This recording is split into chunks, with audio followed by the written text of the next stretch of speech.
At around 5:15 a.m. on Thursday the 19th of March 2009, a woman left her home to make her usual 2-mile journey to work on foot.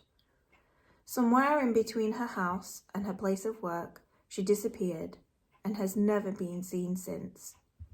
That woman is Claudia Lawrence.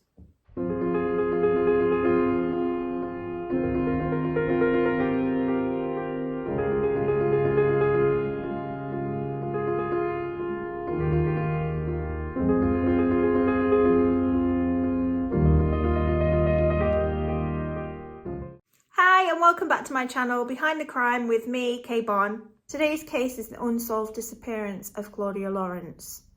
It's been 15 years since this case happened and it's still to this day unsolved, so it would be absolutely brilliant to get this one solved, as it would with all unsolved cases. Claudia was born in Malton, North Yorkshire on the 27th of February 1974. Her father, Peter Lawrence, was a solicitor, and her mother, Joan Lawrence, was a member of Malton Town Council and had served a term as mayor of the town. She also had a sister, Ali, and she attended private school as a child. Claudia went on to attend catering college, where she qualified as a chef. She began working at several restaurants around York, but ended up looking for another job because she was not happy with the hours she'd been given. In 2006, Claudia was hired to work as a canteen chef by the University of York's Goodricke College. She was known to be a reliable and punctual employee and lived at 46 Haworth Road, about 2 to 3 miles away. Prior to her disappearance, Claudia had experienced multiple short-term relationships with men. She kept this aspect of her life very private, and even her parents were not aware of it. Phone records suggest that Claudia may have been spending time in and around the Acomb area of York in the weeks leading up to her disappearance. Claudia was last seen on Wednesday the 18th of March 2009 in York, England. That day, she woke up at 6 a.m. and went to work at Goodricke College. She clocked out at 2 p.m. and was captured on CCTV footage walking off campus a few minutes later. She was next caught on CCTV at around 3 p.m. walking past a shop in Melrose Gate, not far from her residence. She was also seen by a neighbour at around the same time. Sometime later that evening, she returned home as usual. That night, Claudia called both her parents on her mobile phone.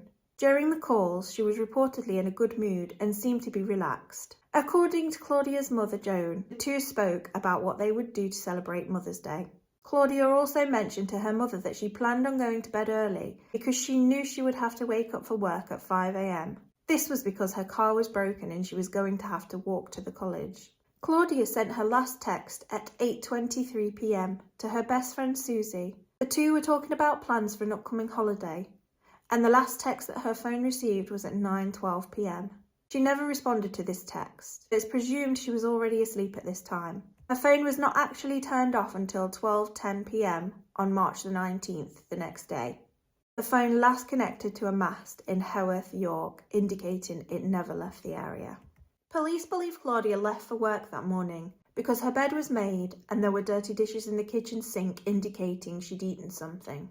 There was also evidence to suggest that she'd brushed her teeth that morning. Her hair straightener was missing, so it's presumed it was taken with her to work and it has not been found to this day. Her phone and a rucksack, which she typically carried her chef's uniform in, were also missing from her home, again indicating she'd left with it. Claudia didn't arrive at work that morning. Her colleagues became concerned when they attempted to call her mobile phone and it went straight to voicemail. Unfortunately, her manager did not continue trying to contact her after this point, so it didn't become apparent that she was missing until she failed to show up for a meeting with her friend Susie Cooper at a local pub just a few doors down from Claudia's house called the Nag's Head. Her friend tried to contact her via a phone call and text message. When she didn't answer, she presumed either she'd fallen asleep or her phone may have died. Over the next couple of days, she was still unable to contact her, so on the 20th of March, she notified Claudia's parents of the situation. Claudia was reported missing by Peter to the North Yorkshire Police at 2 p.m. on Friday the 20th of March 2009. Later that day, officers arrived at Claudia's house to speak to her father, who said everything in the house was as it should be and nothing was out of place. Initially, police were not overly concerned for Claudia's welfare because there didn't appear to be any signs of a crime taking place. They did follow her same route to work to search for any clues as to where she'd gone. On Sunday the 22nd, a press conference was held regarding her disappearance, and on the following Monday, her disappearance was on the front page of national newspapers. 5 weeks later, her case was upgraded from a missing persons inquiry to that of a suspected homicide. Police searched over 270 houses and received 828 witness statements. Out of all of those, only 2 stood out to them. This was because of the location and time they said that they'd witnessed something. One witness account was a cyclist who said that they'd seen a man and a woman talking near Melrose Gate Bridge at approximately 5:35 a.m. on March the 19th. They described the male as skinny, average height, wearing dark cargo trousers and a dark hoodie. They noted he was smoking a cigarette in his left hand. This account was very significant because the description matched Claudia's. At the time she had mousy brown hair, which matched the description, even though the photographs police released showed Claudia's hair being blonde at the time of the disappearance. Her hair was actually brown, something these witnesses wouldn't have known. And she would have passed the bridge at that time on her way to work. CCTV at the shops near Melrose Bridge captured 3 people walking past. 2 are suspected to be the male and female seen by the eyewitness as they are walking towards the bridge. The male in the dark clothes was seen walking about 8 foot behind Claudia. And then later, an unidentified male wearing light-coloured clothes with a white hoodie pulled up around his head is seen going the other way. What's strange is the man in the light-coloured hoodie is now smoking a cigarette in his left hand. Could this be Claudia's killer leaving the area now wearing a different coloured hoodie?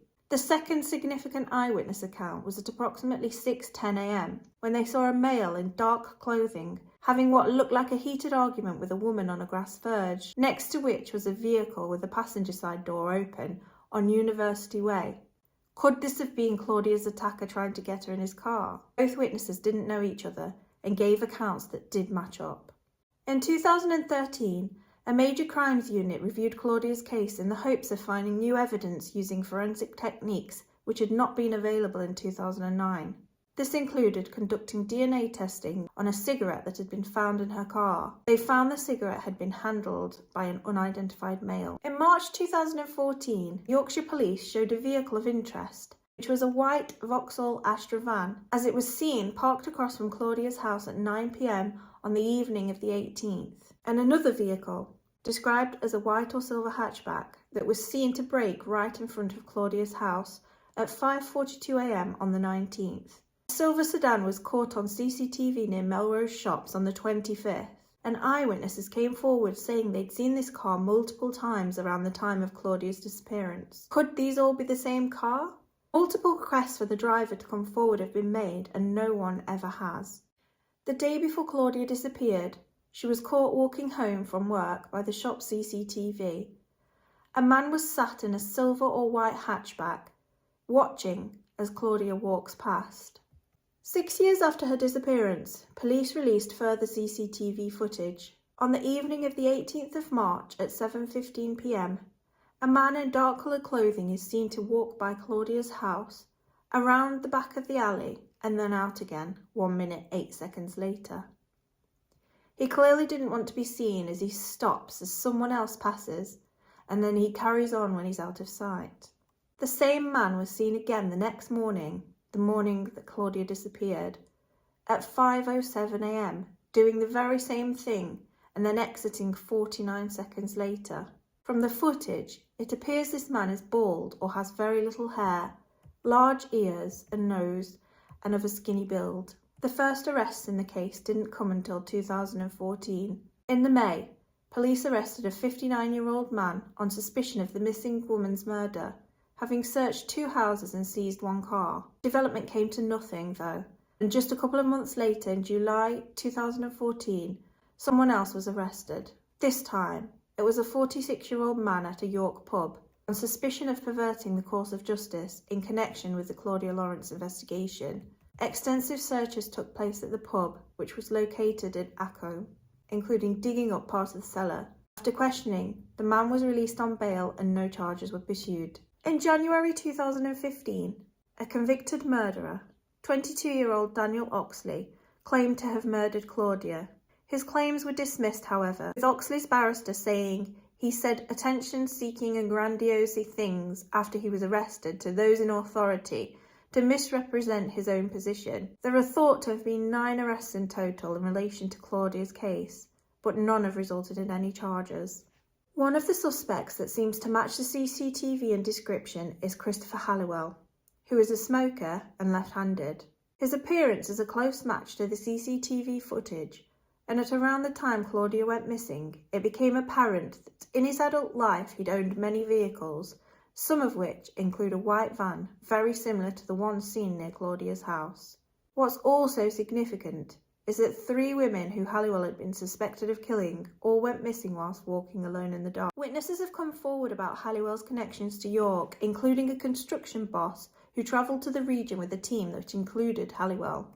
Halliwell, who's now 58, was sentenced to life imprisonment in 2016 after he admitted murdering Mrs. Godden Edwards, 20, in 2003. At the same time, he was being questioned about the murder of another young woman, Miss O'Callaghan, 22, in 2011. But some have always suspected the former taxi driver from Swindon of murdering more women. In 2019, he was linked with 4 other unsolved cases. Despite very few leads over the years, investigators have revisited the case over and over again. In March 2021, a fresh appeal was launched by police on the 12th anniversary of her disappearance. Detective Superintendent Wayne Fox, who took charge of the investigation in October 2020, following the retirement of Detective Superintendent Diane Mallon, released a statement and a video to mark the anniversary. There are likely to be several people out there who either know or have strong suspicions as to what happened to Claudia. For whatever reason, they've maintained a silence for 15 years. This is an awfully long time to carry such a burden of guilt. The longer you carry it, the greater the anguish you are causing to Claudia's family and friends. Please do the right thing, come forward and speak to me, the senior policeman said. And in August 2021, North Yorkshire Police began searching sand hut and gravel pits, approximately 8 miles outside of York, in an investigation that took several days. The force says it is unable to disclose what information had led to the search at that particular location, but the investigation hit a dead end again. Sadly, Claudia's father will never see the justice his daughter deserves, because he died in February 2021. He was massively instrumental in keeping Claudia's case out there, and in 2017 he campaigned for a bill to be passed that allowed relatives of missing persons to take over their financial affairs. This is now a law that's in place. This is such a heartbreaking case for all the family and friends involved of Claudia's, and I'm really surprised with all the CCTV footage that her killer hasn't been caught to this day. It's so sad that her father died not knowing the truth about what happened to his daughter. But her mother is still alive and she's still awaiting news of what happened to her daughter. I know it must be so hard waiting for news. On one hand, you probably want the closure that it will bring, but on the other hand, you still have hope that she's out there alive somewhere. So it's a truly heartbreaking case. If anybody out there knows anything or recognises anything that's in the CCTV footage, please get in touch with Crime Stoppers UK. It's time that we solve this for Claudia and her family. Thank you to everyone for watching, and I will see you in the next case. If you like and subscribe and turn on the little notification bell, you'll get notified every time I upload. See you in the next one.